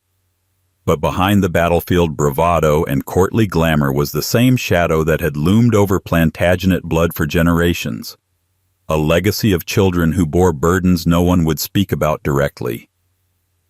One of Edward's daughters, likely born out of wedlock, was said to live a life so far from courtly expectation that chroniclers simply referred to her as mute and frail. Her name, if it was recorded at all, has been buried under centuries of clerical shorthand and royal redactions. But the existence of such a daughter appears in a handful of contemporary accounts, not in the polished histories of Edward's reign, but in letters and domestic records, many of which describe a girl raised quietly on the periphery of noble life, possibly under the care of a monastic household. She is never listed among Edward's recognized bastards, of which there were several, nor among the legitimate daughters he had with Elizabeth Woodville. Instead, she lingers in the margins, described only in passing, a girl of sickly disposition, who spoke not and was subject to fits of weeping. In another document, a servant writes of the mute child of the king, kept at prayer in the house of sisters, most likely referring to a convent or a noble house under ecclesiastical supervision. At the time, mute did not necessarily mean the complete absence of speech. It could mean delayed language, limited verbal expression, or communication deemed unintelligible or socially unacceptable. The description of her as frail suggests either physical disability or extreme vulnerability to illness, or both. In an age when disability had no medical framework and every behavior was interpreted through moral or religious lenses, children like her were neither diagnosed nor studied. They were sequestered, protected perhaps, but hidden. What we can gather from the fragments is that this daughter lived far from court, never married, and was likely raised in spiritual seclusion. The language used to describe her mirrors what appears across medieval accounts of those with intellectual or developmental disabilities: blessed, innocent, touched. Words that soften the truth while reinforcing the sense that these children were not quite of the world they were born into. Edward IV himself, for all his appetite for grandeur, seems to have made no public acknowledgement of this daughter, but the quiet arrangements for her care, the indirect financial records, the attached stewards, suggest that she was not abandoned, only edited. For kings, concealment was a form of protection. Or at least, That's what they told themselves. This daughter's story, like so many others, disappears into the fog of history without resolution. But her silence speaks to a larger pattern of royal children who, by virtue of their fragility, became ghosts in their own family trees.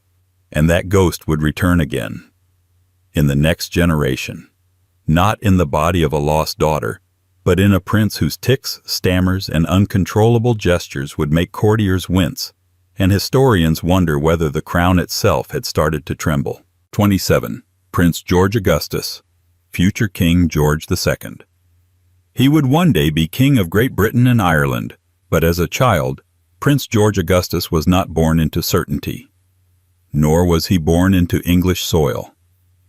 The future George II entered the world in 1683 in Hanover, part of the Holy Roman Empire, a small German state with big ambitions. He was the son of the Elector of Hanover and Sophia of the Palatinate, a granddaughter of James III of England, and by an accident of dynastic chaos and strategic Protestantism, he would become Britain's second Hanoverian monarch. But before he wore a crown, before he spoke in Parliament, he had to learn how to speak at all. And that did not come easily. Court records and private letters from the Hanoverian household make frequent mention of George's childhood difficulties, not the kind that scandalize, but the kind that quietly worry everyone in the room. He was described as a nervous child, prone to pacing and repetitive behaviors, with a severe stammer that plagued him well into adulthood. According to family accounts, young George struggled with verbal communication, often getting stuck mid-sentence or repeating syllables until prompted or redirected by an adult. Some even noted strange tics, including hand gestures and throat noises that appeared involuntary, signs that today might be interpreted as part of a neurological or developmental condition, but at the time were treated with embarrassment or, more often, simply ignored.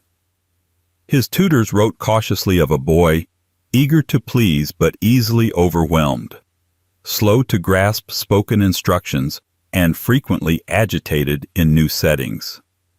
When formal education began, George was reportedly intelligent in written subjects, especially history and military theory, but continued to lag in oral performance.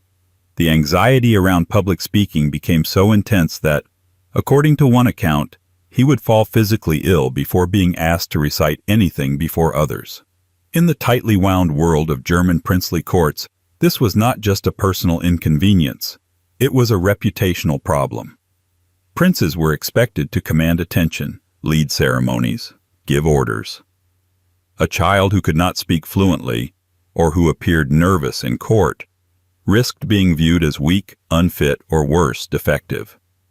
Sophia of Hanover, his sharp-witted mother, was reportedly both protective and privately exasperated, noting in one letter that her son was a fine boy if only his mouth would listen to his brain. When George arrived in England in 1714, following the death of Queen Anne and the installation of his father, George III, the cultural challenges were compounded. He still spoke with a heavy accent, his English halting and rehearsed. His stammer worsened under pressure. British courtiers, already suspicious of their new German rulers, noted how uncomfortable George seemed in public settings, how stiffly he moved, and how difficult it was to hold conversation with him unless it was written down first. As king, George II would eventually gain a reputation for being short-tempered, abrupt, and emotionally distant. Traits often interpreted as rudeness, but perhaps more accurately viewed as defensive habits, developed over a lifetime of struggling to communicate effectively. In private, he was said to be anxious and rigid about schedule, with bursts of energy followed by prolonged silences. His early speech difficulties were rarely discussed once he became king. Like so many aspects of royal vulnerability, they were retroactively edited out of the official portrait, but the echoes remained. In his clipped speeches, in his strained public appearances, and in the discomfort he seemed to carry around his own voice. And those echoes, too, would continue. Because the next royal remembered for physical difference wouldn't just stammer, he would walk crooked, breathe unevenly, and become one of the most contested figures in English history. a king whose body defied royal idealism, and whose bloodline would carry forward yet another trace of something too complicated to name. 28. King Richard III. He is one of the most infamous monarchs in English history, a figure whose reputation has been twisted by propaganda, theatrical villainy, and centuries of selective memory. King Richard III has long stood as a symbol of dynastic cruelty and ambition, thanks in part to Shakespeare's dramatized portrait of a scheming, power-hungry usurper with a twisted spine and a darker soul. But behind the myth, behind the Tudor smear campaigns and the skeleton under the Leicester car park, there remains the complicated truth of a royal body that was, by all historical and medical evidence, physically different, and of a child who may have inherited more than just his father's ill-fated name. Richard III was born in 1452 into the chaos of the Wars of the Roses. He rose to power not because he was destined for it, but because enough people around him died, disappeared, or were pushed aside. His reign was brief, just 2 years, and ended on the battlefield at Bosworth in 1485. For centuries, historians debated the physical descriptions of Richard, wondering how much of his so-called crookedness was real and how much was Tudor invention. But in 2012, when his remains were discovered beneath a parking lot in Leicester, the answer became clear. Richard had scoliosis, a sideways curvature of the spine that would have been visible in life, especially during adolescence and adulthood. He was not a hunchback. He was not deformed in the grotesque way his enemies portrayed him. But he did have a physical condition that would have affected his posture, stamina, and perhaps most importantly, how he was perceived in a world where the king's body was expected to reflect divine perfection. But Richard's story doesn't end with his own skeleton. It threads forward into his illegitimate children, especially his son John of Gloucester, who is sometimes referred to as John of Pontefract, or simply the Bastard of Gloucester. John's exact birth date is unknown, but he was likely born in the 1470s and acknowledged by Richard during his time as Duke of Gloucester. Unlike Richard's other illegitimate child, Catherine Plantagenet, John was given titles and responsibilities. Most notably, he was appointed Captain of Calais, a military role of real consequence. Yet even with this recognition, John's life remains mysterious.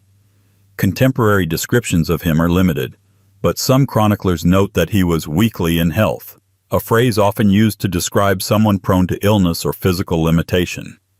There is no direct evidence that John had scoliosis like his father, but given the heritable nature of many spinal and musculoskeletal conditions, it is possible, if not probable, that he inherited some form of physical frailty.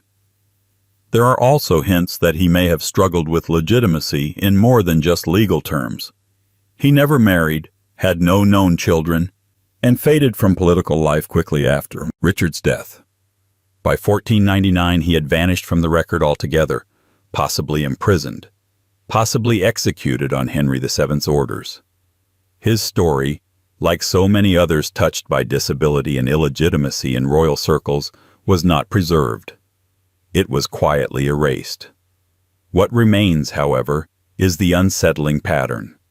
A king whose body defied royal expectations, and a son whose life vanished in silence. The Plantagenets, so obsessed with bloodlines and image, had once again produced a child who could not carry the weight of either. But this was hardly unique. Because the woman who followed Richard, a monarch with no children of her own, would inherit his ghosts in a different form. And though she bore no heirs, her court was full of royal wards whose minds and manners often strayed from courtly norms, and who were kept just far enough from the throne to avoid questions no one wanted to answer. 29. Queen Elizabeth I. She was the Virgin Queen, Gloriana, the monarch who turned celibacy into statecraft and ruled alone in a world that expected her to marry. Queen Elizabeth I mastered the art of political performance, veiled threats in sonnets, diplomacy in pearls, and speeches that could shake an army into obedience. But beneath the mythos of empire and eternal youth was a court system filled with orphans, wards, and inconveniently placed cousins. Many of them descended from royal blood, and some of them not quite right, by the standards of the time. Elizabeth ruled for 45 years but bore no children.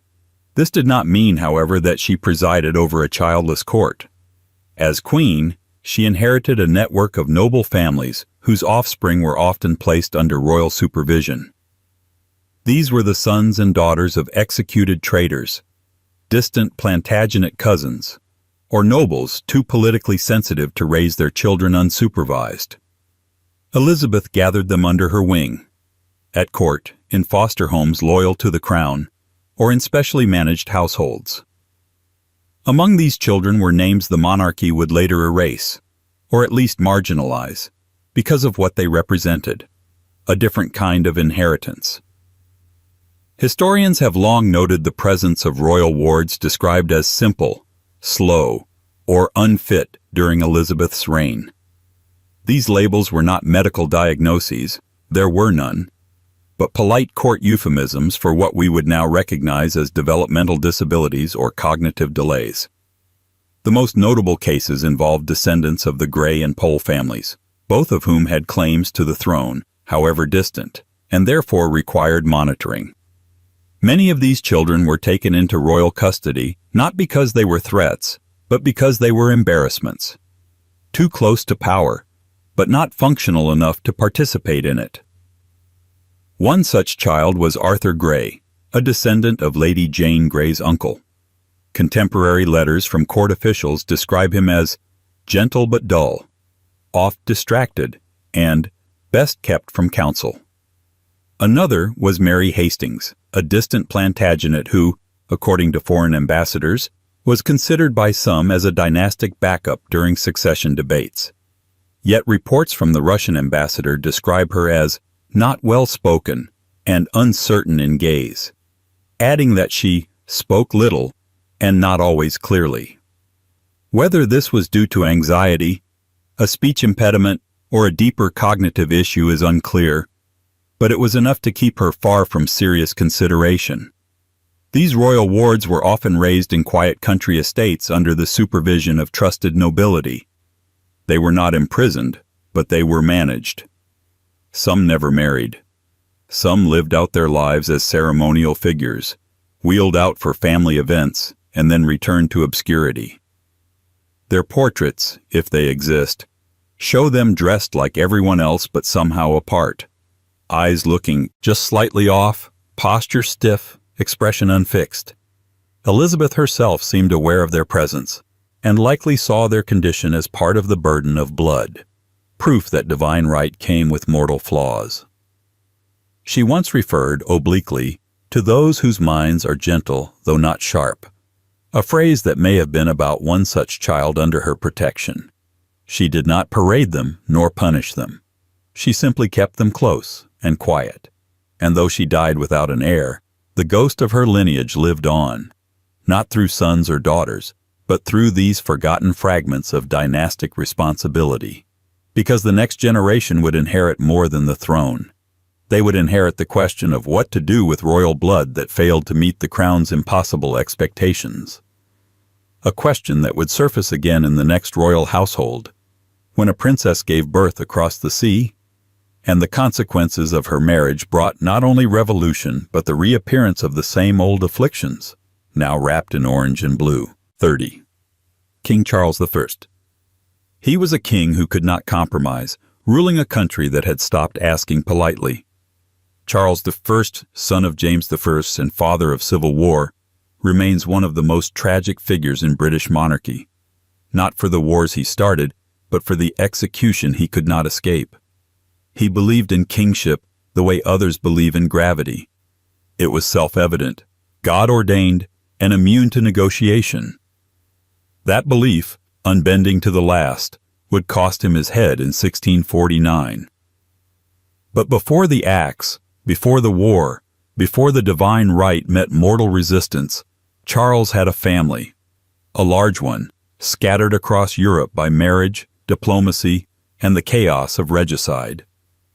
One of his children, Mary, Princess Royal, would go on to carry the Stuart blood into Dutch soil. And through her, a lesser-known tragedy unfolded. Not political this time, but personal.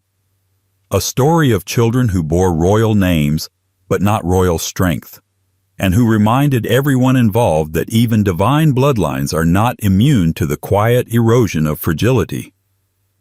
Mary was Charles's eldest daughter, born in 1631 into the luxuries and rituals of Stuart royalty. She was bright, poised, and politically useful. At just 9 years old, she was betrothed to William II of Orange, heir to one of the wealthiest and most powerful provinces in the Dutch Republic. The marriage took place when she was only 15, a union of Protestant allies in the face of rising European tensions. And while Mary adapted quickly to Dutch court life, the marriage was brief and punctuated by grief. William died of smallpox in 1650, leaving Mary widowed at 19 and pregnant with their only child.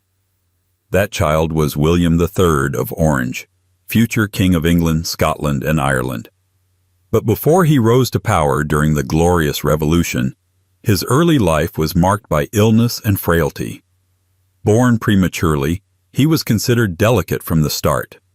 He suffered chronic respiratory issues, likely asthma, and persistent infections that led physicians to fear for his survival well into childhood. There are records of seizures, fevers, and extended periods of weakness, with Dutch and English envoys alike commenting on his poor constitution. It didn't end there. William's own childless marriage to Mary II, his first cousin and the daughter of James II, produced no heirs, another dynastic dead end. Some accounts suggest that he suffered not just from physical ailments but also from psychosomatic symptoms, likely brought on by his lifelong health struggles and rigid upbringing. But even more telling is what happened to Mary's other children, or rather, the children she never got to raise. Because before William III, Mary gave birth to at least one other child, possibly more, who died in infancy. One was said to have been born with visible congenital defects, noted vaguely in letters by attending physicians and religious officials as not viable or touched by God's mysterious will. No names were recorded, no portraits were painted. They disappeared from the record before they ever appeared in public life. This wasn't unusual. In early modern Europe, royal infants who showed signs of severe disability or illness were often baptized quickly and quietly buried, sometimes with no official documentation at all. But for Mary, who had grown up watching her own father unravel in the face of political collapse, and who had seen half her siblings die young or fade into exile, the loss carried a heavier weight. She had married into strength and buried it. She had borne a line meant to unify Protestant Europe and watched it thin, flicker, and nearly vanish. And so the Stuart legacy limped onward, not in triumph but in compromise, ill health, and silence. Because disability in royal history is rarely treated as part of the narrative. It is treated as a pause, an error, a footnote, a complication best covered by ceremony and forgotten as quickly as possible. But the forgetting never quite works. Because these children, lost, silenced, erased, still shape the stories we tell about power, perfection, and inheritance. And the cycle would begin again, not with princes this time, but with queens, one of whom would wear the crown as if it were armor, while her son disappeared behind the garden walls of Sandringham.